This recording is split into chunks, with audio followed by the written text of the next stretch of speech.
নদিয়ার কালীগঞ্জে শিশু তামান্না হত্যাকাণ্ডের তদন্তে অগ্রগতি। শুক্রবার নদিয়া জেলা দায়রা আদালতে পেশ করা হয় ৩ অভিযুক্তকে। ২০২৫ সালে কালীগঞ্জ উপনির্বাচনের ফল ঘোষণার দিন বিজয় মিছিল চলাকালীন ছোড়া সকেট বোমার আঘাতে মৃত্যু হয় তামান্না খাতুনের। ঘটনায় তামান্নার মা সাবিনা ইয়াসমিন ২৪ জনের বিরুদ্ধে এফআইআর দায়ের করেন।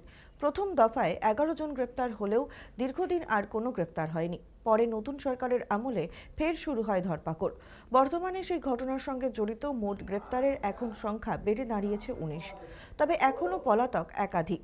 এদিন আদালত রাজাবুল শেখ ওরফে রাজাকে ৩ দিনের জেল হেফাজতের নির্দেশ দিয়েছে। অন্যদিকে ইকবাল শেখ ওরফে মিলন শেখ এবং গুরুগ্রাম থেকে ট্রানজিট রিমান্ডে আনা মিনারুল শেখকে ১০ দিনের পুলিশ হেফাজতে পাঠানোর নির্দেশ দিয়েছেন বিচারক।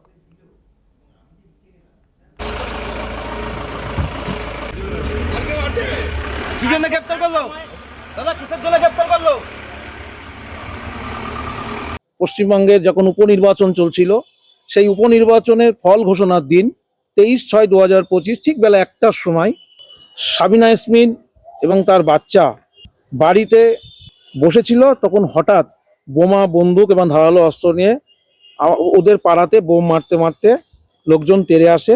তারপরে বাড়িতে এসে মেয়ের উপর বোম মারে এবং সঙ্গে সঙ্গে বোমার আঘাতে ছোট্ট তামান্না বুকের মাংসপিণ্ড উড়ে যায় এবং রক্তাক্ত জখমে মাটিতে লুটিয়ে পড়ে। তারপর গোটা এলাকা জুড়ে উক্ত ব্যক্তিরা লুটপাট চালায় এবং বোম মারতে থাকে।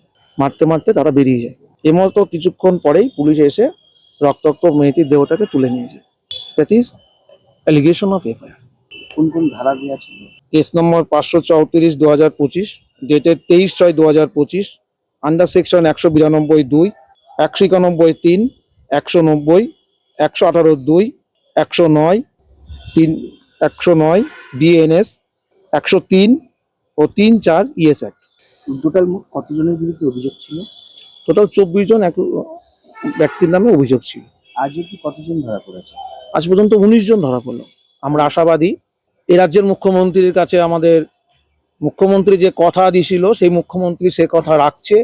এটা আমাদের মুখ্যমন্ত্রীর কথা এবং কাজের সাথে আমরা অনেকটাই মিল পাচ্ছি। আমরা আগামী দিনে এ রাজ্যের মুখ্যমন্ত্রী শুভেন্দু অধিকারীর কাছে আশাবাদী যে বাদবাকি যে আসামিগুলো আছে সেই আসামিগুলো দ্রুত অ্যারেস্ট হবে এবং এই মামলার দ্রুত বিচার হবে এবং যারা এই অন্যায় কাজ করেছে তারা উপযুক্ত শাস্তি পাবে। তার মানে হিসেবে এখনো 5 জন বাকি আছে। হিসাবে এখনো 5 বাকি আছে, কিন্তু একজনের নামে চার্জশিট থেকে ডিসচার্জ করেছে, তাহলে আমরা ধরে নিতে পারি এখনো 4 জনের নাম বাকি।